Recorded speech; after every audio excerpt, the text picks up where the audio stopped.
A paz do Senhor, irmãos, tudo bem com vocês? Hoje nós vamos estudar, refletir, meditar sobre a tentação de Jesus no deserto. Mateus 4, versículos do 1 ao 11. Vamos abrir as Bíblias para a gente aprender juntos? Vamos lá, eu vou ler primeiro, depois a gente vai meditar em cima dos versículos, tá? Em cima das informações. Então vamos lá.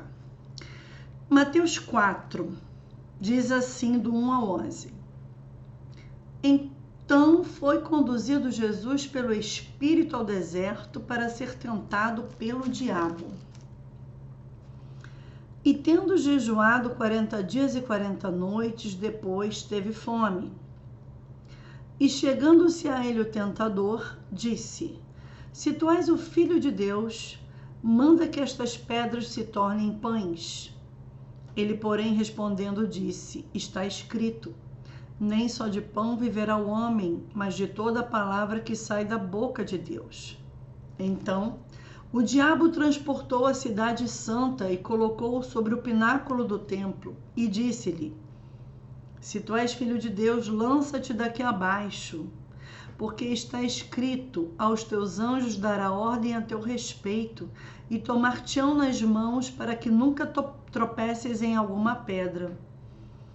Disse-lhe Jesus: também está escrito: não tentarás o Senhor teu Deus.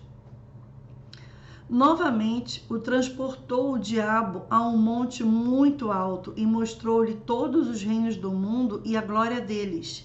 E disse-lhe: Tudo isto te darei se prostrado me adorares. Então disse-lhe Jesus: Vai-te, Satanás, porque está escrito: Ao Senhor teu Deus adorarás e somente a ele servirás. Então o diabo deixou, e eis que chegaram os anjos e o serviram. Amém? Eu fiz algumas anotações aqui, a respeito desse trecho. Vamos lá?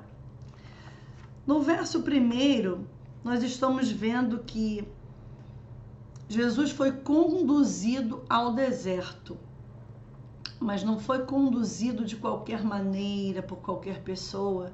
Ele foi conduzido pelo Espírito Santo ao deserto. Não foi o diabo que mandou Jesus para o deserto, foi o Espírito de Deus. Por que o Espírito de Deus vai mandar Jesus para o deserto? Tudo a propósito. Cada deserto que a gente passa na nossa vida tem um propósito de Deus. Nós que temos compromisso com o Senhor, compromisso com a palavra, entendemos isso. Não é para a morte, é para crescimento, é para amadurecimento, é para momentos a mais com o Senhor. Nós sabemos disso. Então, eu estava vendo aqui que o deserto, alguns desertos, inclusive um deserto que tem no Chile, o deserto de Atacama, Atacama, isso mesmo. É um deserto que os cientistas que estudam a astronomia, os pesquisadores que estudam os céus, dizem que é ótimo para estudar e pesquisar as constelações, o universo, as estrelas através daquele deserto, por conta da amplitude que eles têm da visão do alto. Tem noção do que é isso? Às vezes a gente precisa estar isolado, num lugar só nós e Deus. E geralmente, quando a gente está no deserto, é quando a gente mais olha para o alto. Quando a gente está em momentos difíceis, é quando mais oramos, é quando mais falamos com Deus. É quando mais até questionamos aquele momento com Deus. Por conta da nossa conduta, da nossa vida, porque eu estou passando por isso, não é justo, não é verdade? A gente não entende na hora, mas depois que passa, a gente tem uma outra visão a respeito daquilo que a gente passou, por mais triste e difícil que seja. Então Jesus foi para este lugar, para o deserto, um lugar em que não é normal um ser humano sobreviver. Não tem água, não tem sombra, só tem calor, um calor horrível durante o dia e à noite um frio, né, exagerado, um frio imenso durante a noite. É difícil resistir no deserto, é difícil sobreviver ali. Jesus fica ali por 40 dias e, obviamente, 40 noites, né? Jesus sobrevive ao deserto. Ele tem ali um momento isolado, ele e o Pai, ele e Deus. Ele está num lugar em que as condições de sobrevivência são nenhuma e ele está fazendo jejum. Está se consagrando ao Senhor, está se consagrando a Deus naquele momento. Ah, mas Jesus precisava se consagrar? Jesus era o próprio Deus, né, gente? Em João, quando ele tem aquela conversa com a samaritana, né, que os discípulos chegam com comida, Jesus diz: a minha comida é fazer a vontade daquele que me enviou. A minha comida é fazer a vontade de meu Pai. Olha que coisa linda, é a obediência. O que alimenta o Senhor Jesus é obedecer ao Pai. É isso que deve nos mover, a obediência. Alimentar a nossa vida espiritual, obedecendo ao Pai, negando nossa carne, nossos desejos, negando as nossas vontades e colocar nossa vida nas mãos do Pai e confiar. Coisa linda, né, gente? Isso nos alimenta a nossa caminhada espiritual, né? Então, nós vemos ali Jesus num lugar de isolamento por 40 dias, versículo 2, e 40 noites esteve ele jejuando. Teve outra pessoa que também jejuou 40 dias e 40 noites. Está lá em Êxodo. É Moisés. Lembra que Moisés subiu ao monte para ter com Deus, um momento com Deus, né, onde ele teve acesso às tábuas, né, dos mandamentos? Ele também ficou por lá 40 dias e 40 noites. Ele também jejuou. O Evangelho de Mateus traz uma teologia que mostra, muitas das vezes, Jesus como um novo Moisés. Porque Moisés no Antigo Testamento é tipo de Jesus no Novo Testamento. É uma sombra daquele que viria. Moisés, um grande líder que livrou, foi usado por Deus para liderar um povo, para livrar da escravidão do Egito, da opressão de Faraó. Jesus veio para nos libertar, para nos livrar da opressão do pecado, daquilo que nos afasta de ter uma vida com Deus e nos levar para uma terra prometida, a grande Jerusalém no céu, nos levar para lá. Então, a gente também não pode esquecer que o Evangelho de Mateus é escrito para um público, né, para um alvo de judeus, de pessoas que conheciam muito bem a lei. Então, a todo momento, nós vemos citações do Antigo Testamento relacionadas à lei, relacionadas ao Deuteronômio, a Números, a Levítico, principalmente o Pentateuco. Não que não vá citar outros livros que não estejam no Pentateuco, não é isso. Mas muito frisada a lei, o Pentateuco, porque os judeus entendiam muito bem o que era a lei, o Pentateuco, né? Eles sabiam muito bem do que se estava falando.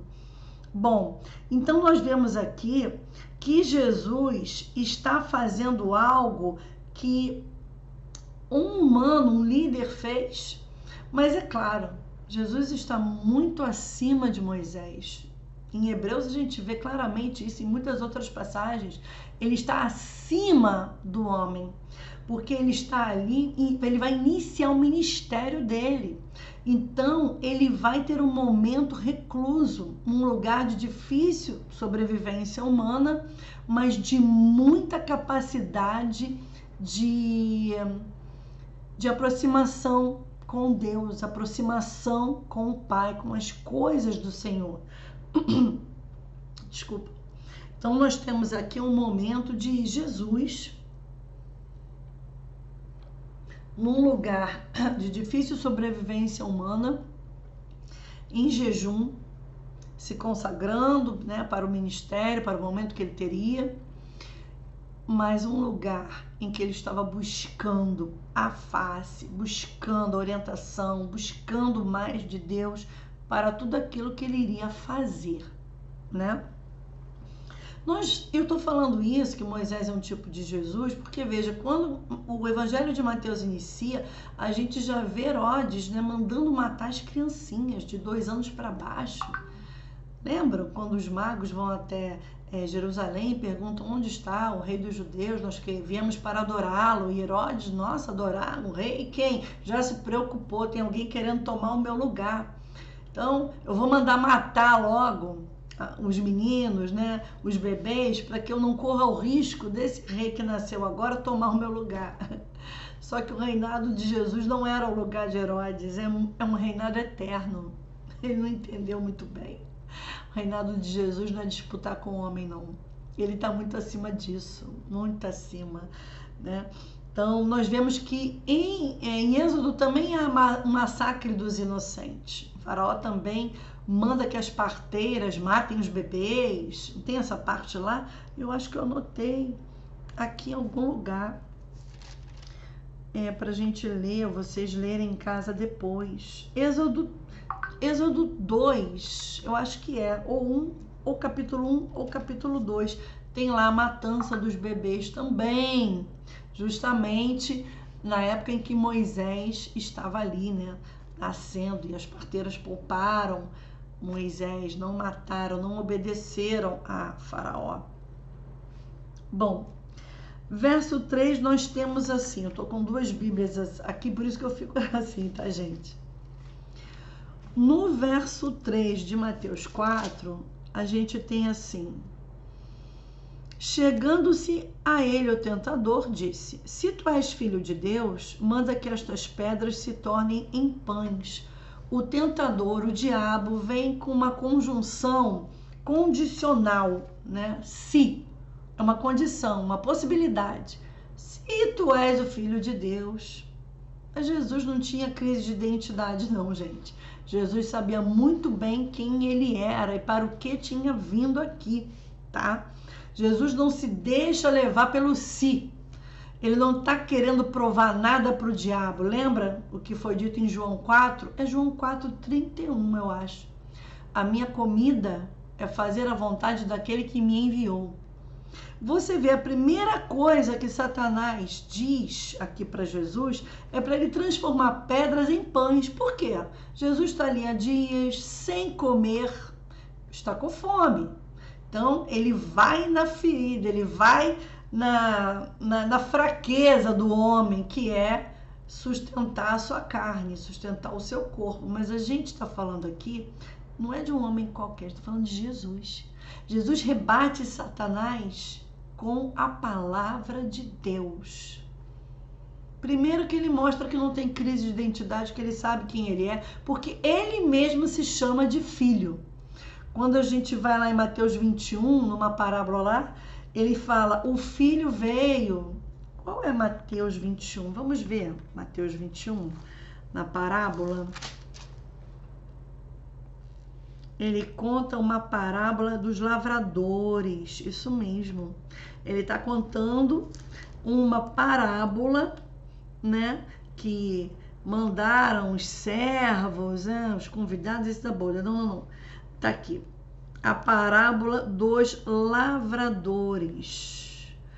Aí no versículo 38, Jesus fala assim: mas os lavradores, vendo o filho, disseram entre si: este é o herdeiro. Vinde, matemo-lo e apoderemo-nos da sua herança. Muito lindo aqui a parábola dos lavradores, né? Tá falando de um pai, de um homem, pai de família, que plantou uma vinha, cercou aquela vinha, chegando o tempo dos frutos, ele colocou seus servos ali para receber os frutos, enfim. Os lavradores se apoderando dos servos, ele está contando ali nas entrelinhas, ele está falando justamente sobre o início, né? Deus escolheu o seu povo e levantou juízes, levantou profetas para que viessem cuidar da sua vinha. No entanto, eles não queriam, eles mataram, né? Mandavam apedrejar, matar os seus servos, até que o pai, os lavradores, vendo o filho, quem é o filho? Jesus está falando dele próprio, o herdeiro, né? O filho veio, mas ainda assim não deu muito certo. A gente vai fazer um estudo sobre essa parábola dos lavradores, é muito linda. Então aqui nessa parábola, o filho, Jesus está contando, o filho é ele mesmo, ele está falando dele mesmo na parábola.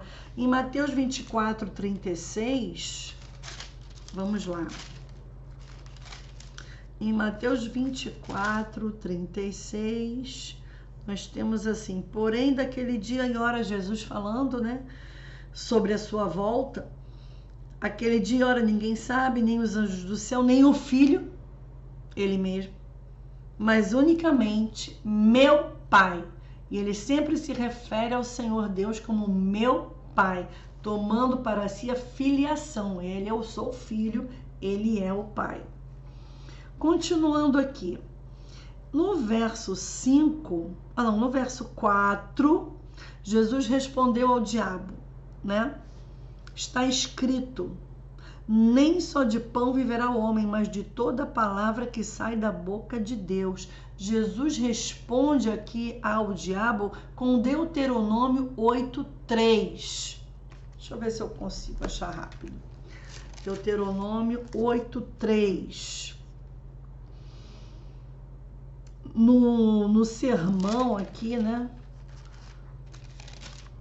No Deuteronômio, na parte que está se falando aqui dos mandamentos e tal, no versículo 3. Te humilhou, te deixou ter fome, te sustentou com maná que tu não conheceste. Quer dizer, ele está falando, Moisés está falando aqui com a geração que sobreviveu ao deserto, porque aquela primeira geração rebelde morreu no deserto. Mas essa segunda geração, que ia entrar na terra, né, em Canaã, não conhecia, não viu o mar se abrir, não recebeu o maná do céu, não viu alguns milagres que aconteceram antes deles, né? Então ele está falando aqui: olha, tu não conheceste, nem teus pais o conheceram, para te dar a entender, porque morreram, que o homem não viverá só de pão, mas que viverá de tudo que sai da boca do Senhor. Isso viverá o homem. Então Jesus está rebatendo o diabo com Deuteronômio 8, a última parte do versículo. Verso 5. Então o diabo transportou a cidade santa e colocou-o sobre o pináculo do templo. Eu fiz umas anotações aqui sobre a palavra diabo, que vem do grego diabolos, né, de diabolos. Esse dia, ele pode ser uma preposição, um advérbio, no grego, ou um prefixo. Como prefixo, que é o que está valendo aqui, ele significa separação. Dia, de diabolos, significa separação. De um lado, uma coisa, de outro lado, outra coisa. Um contra o outro, né? Adversidade, digamos assim, separa, né? Esse dia, esse prefixo significa isso. E diabolos, bolos, levar, atirar. Então a palavra diabo, na sua essência, significa levar à separação, levar à desunião, né? Levar à divisão. Há várias palavras na língua portuguesa que tem esse prefixo que advém do grego, né? Diácono, diafragma, diáspora, dialeto, diagonal, diagnóstico, né? Tem muitas palavras nossas que advêm do grego, né, gente? Então a palavra diabo, que vem de diabolos, significa basicamente levar à divisão. É isso que Satanás quer, levar o povo de Deus à divisão. Enquanto o povo de Deus se ocupa com coisas que se divide o corpo de Cristo, não está avançando, né, gente? Não está indo para o alvo. Pensa nisso. Vamos lá. O diabo transportou a cidade santa, colocou-o sobre o pináculo do templo e disse a Jesus, de novo: se tu és o Filho de Deus, lança-te daqui, se joga. porque está escrito: aos seus anjos dará ordem a teu respeito. Desculpa, gente, me engasguei. Mas não vou gravar de novo, não. Vai ficar assim mesmo. Não sei editar, então vai assim. Satanás fala para Jesus o Salmo 91, versos 11 e 12. Começou a usar a própria palavra de Deus para rebater Jesus. Olha isso. Salmo 91, 11 e 12. Depois lê lá no Salmo 91, 11 e 12. Aos seus anjos dará ordens a teu respeito e tomar-te-ão nas mãos para que nunca tropeces em alguma pedra. Verso 7. Disse-lhe Jesus: também está escrito: não tentarás o Senhor teu Deus. Deuteronômio 6,16 é o que Jesus usa para rebater o Salmo 91, 11 e 12 que o diabo falou para ele, né? Jesus está usando Deuteronômio 6 e depois, mais à frente, eu vou falar um pouco mais sobre Deuteronômio 6, que é um capítulo lindo, maravilhoso, que é o Shema Israel, né? Então vamos lá. Versos 8 e 9. 8. Novamente o transportou o diabo a um monte muito alto e mostrou-lhe todos os reinos do mundo e a glória, né, o esplendor desses reinos, e disse a Jesus: tudo isto te darei se prostrado me adorares. Ou seja, se você se curvar a mim, se você me adorar, se você estiver no meu time, vou te dar isso tudo aí. Quer? A proposta. E Jesus responde no verso 10, com outro trecho bíblico que é Deuteronômio 6,13. Jesus recita aqui Deuteronômio 6,13. Vai-te, Satanás, porque está escrito: ao Senhor teu Deus adorará e somente a ele servirás. Ao Senhor teu Deus adorarás e somente a ele servirás. Então o diabo se retira, o deixa, né? E eis que chegaram os anjos e o serviram. Os anjos serviram ao filho. O filho está acima de Moisés. O filho está acima dos anjos, né? Bom, rapidamente agora, nós vemos 3 tentações aqui. E por que eu vou falar do Shema Israel, de Deuteronômio 6? Deuteronômio 6 é um chamado, né? É um chamado à obediência, que Israel ouvisse a voz de Deus para obedecer.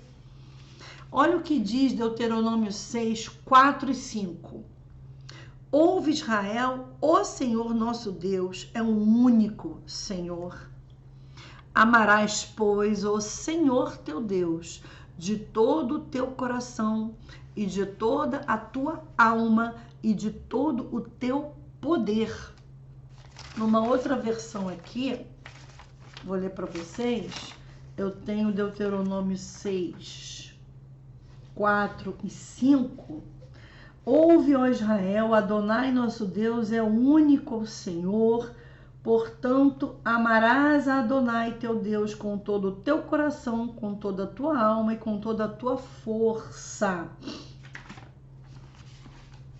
E eu separei aqui: amarás de todo o teu coração, de toda a tua alma e de toda a tua força, né?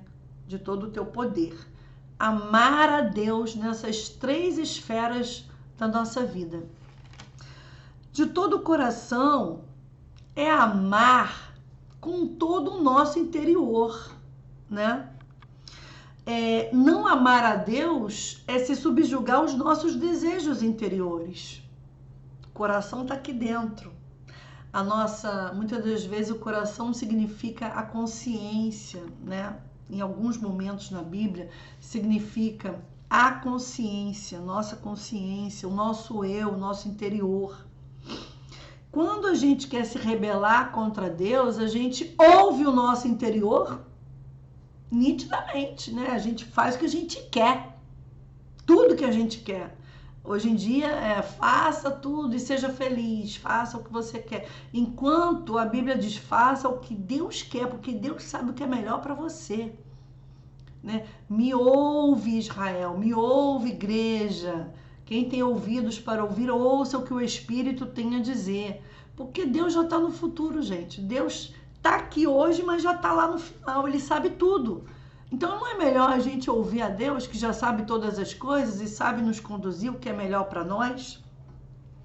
Eu coloquei aqui no amar de todo o coração, né? Negar os nossos desejos interiores, negar-nos. Então, eu cito aqui João 4,38, que Jesus fala: minha comida é fazer a vontade daquele que me enviou e realizar a sua obra. A minha comida é fazer aquela vontade de Deus, a vontade do Senhor, é negar o meu interior. Eu tô com fome, tô há 40 dias aqui sem comer, mas eu não vou transformar pedras em pães. Eu não vou comer, porque a minha comida é fazer a vontade de meu Pai. Estou fazendo esse paralelo dessa passagem com Deuteronômio 6, porque Jesus rebate Satanás com Deuteronômio 6 duas vezes aqui. 3 vezes, no verso 7, no verso 10 e no verso... Deixa eu ver.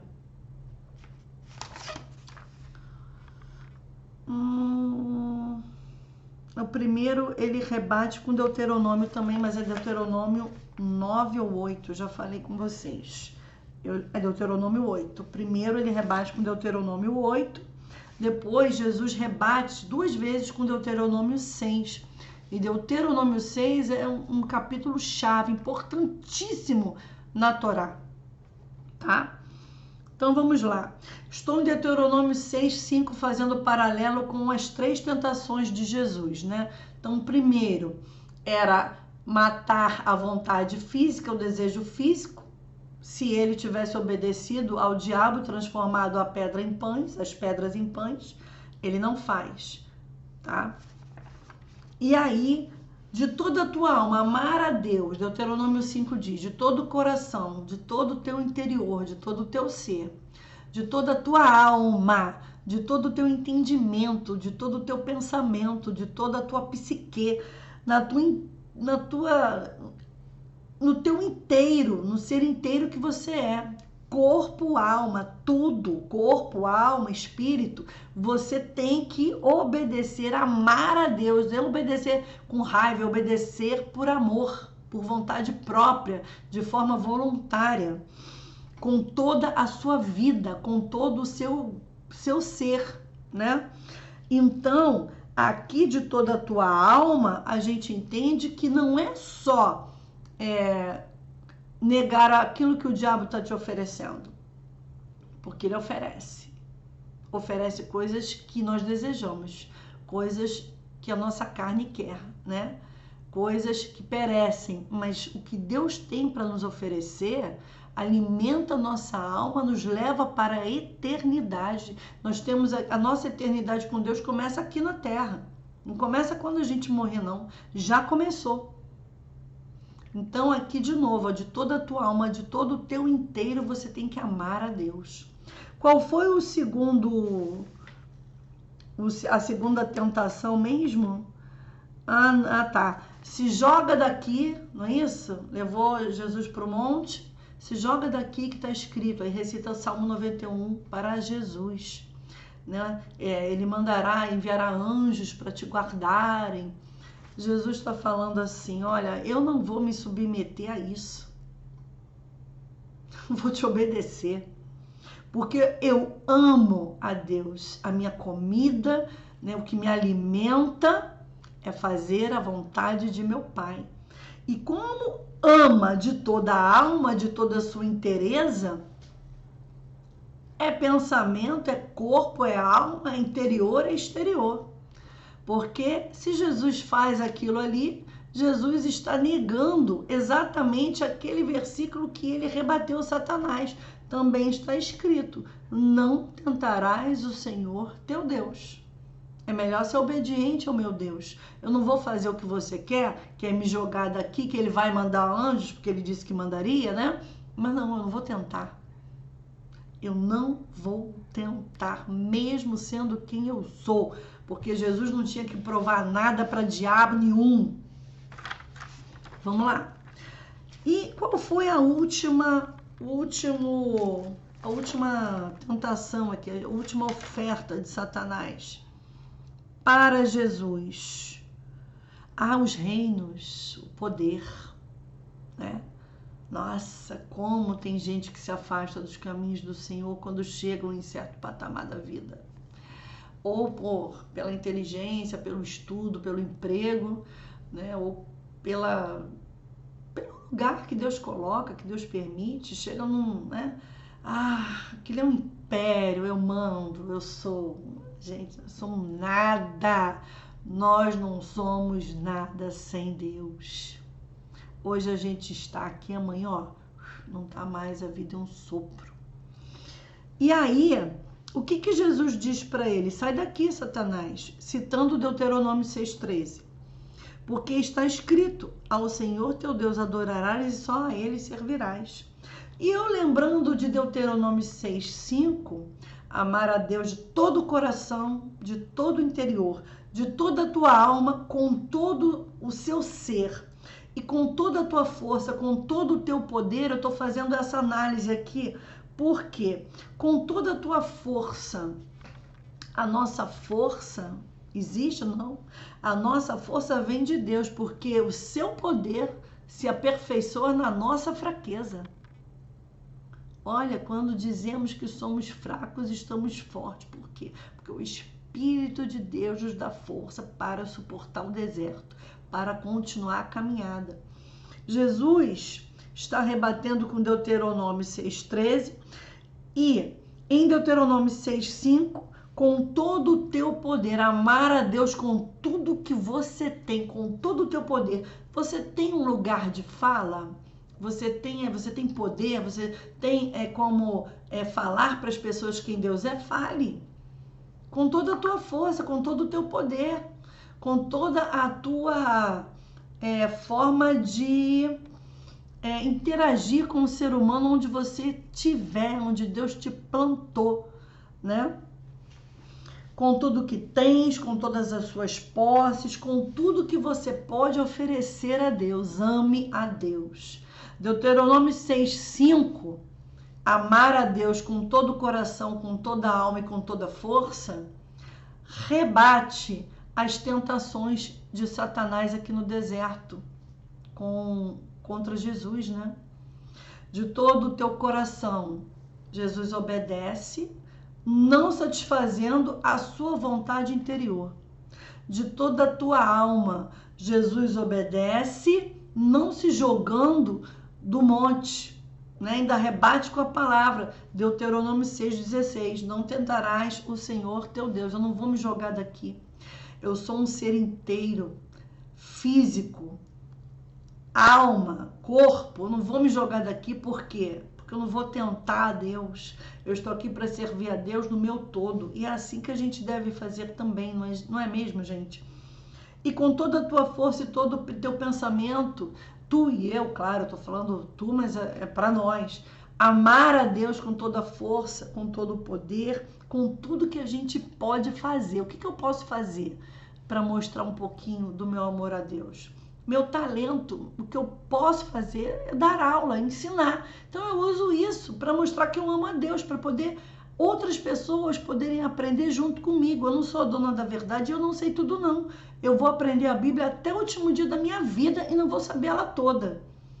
É uma troca isso aqui, tá, gente? Porque eu assisto vídeo também de outras pessoas, eu estudo a beça, eu procuro outros livros, eu vou no rodapé dos livros aqui para eu poder trazer algo que possa ajudar você que tá aí do outro lado me vendo. Aprendendo um pouquinho, porque com certeza tem gente me assistindo aí que sabe muito mais do que eu. E pode fazer um vídeo complementando esse meu aqui, trazendo mais informação para que a gente não só saiba, mas para que a gente viva a palavra de Deus, né? Para finalizar, A gente pode resistir, nós agora, essas tentações com 3 passos: oração, jejum e palavra. Eu costumo dizer que é o tripé da nossa vida, da nossa caminhada com Deus. A oração nos faz ter relacionamento com Deus. Se a gente tem mais de Deus na nossa vida, a gente tem menos de nós. Fica mais fácil negar aquilo que os nossos desejos interiores, né, os nossos desejos querem e vão nos fazer mal. Fica muito mais fácil quando a gente está cheio de Deus. Jejum, mortificando a carne. A gente, quando está fazendo jejum, a gente não está só mortificando a carne, mas a gente está numa ligação diferenciada com o Eterno. Naquele momento ali, nós procuramos ter uma meditação, a gente procura estar mais ligado com Deus. É verdade ou não é? Porque o jejum não é só não comer, não beber por um período. É você também estar ali meditando, atenta à voz do Senhor, para que ela venha com maior clareza para os nossos ouvidos. Então, o jejum faz com que a gente fique mais ligadinho com a voz de Deus, mais atento, porque a gente está ali se negando mais uma vez. E a palavra, santifica-me com a tua verdade. A tua verdade é a palavra, está lá em João 17. Santifica-os. Jesus está orando por nós. Santifica com a palavra. Santifica os que vieram comigo aqui, os meus que são teus também, com a tua palavra. Eu peço que o Senhor os santifique, e a tua palavra, a tua verdade é a palavra. Então a gente, vivendo a palavra, aprendendo, a gente se santifica. A gente tira da gente aquilo que desagrada a Deus. Né? Nós sabemos como defender a nossa fé. Agora imagina, nós também passamos por tentações na caminhada, nos desertos da nossa história aqui na Terra. Oração, jejum e palavra. Sem isso a gente não vai conseguir. Oração aumenta nosso relacionamento, nossa intimidade com Deus. Jejum nos mortifica um pouco, a gente vai tendo mais a gente fica mais antenado, parece que a gente deixa nosso senso, assim, nossos sensores carnais mais voltados para aquilo que é para o espírito, né? E a palavra